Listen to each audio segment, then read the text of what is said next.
So, ayun po mga tol. So, lagyan muna natin ng oil. Itong part na, lalagyan natin. Ito, kasi ito lang yung abot ko. Yan, lagyan muna natin ng oil. So, mas maganda kung i-massage mo muna, light massage. Tapos, kuha tayo ng tissue.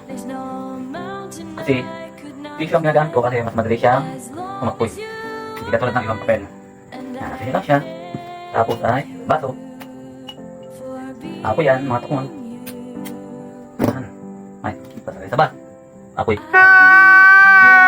At higit. Yan.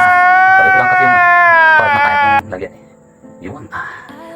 Okay, so ibabad lang natin siya ng mga 15 to 20 minutes para masarap. So, napakasarap po niya sa katawan. So, mas maganda gawin to pag yung matutulog na kayo para pagkatanggal, medyo higa na, pahinga, para okay. So, huwag kayong mag-electric fan kasi bawal na bawal yan, malamigan. Pag nalamigan yan is, so masama ang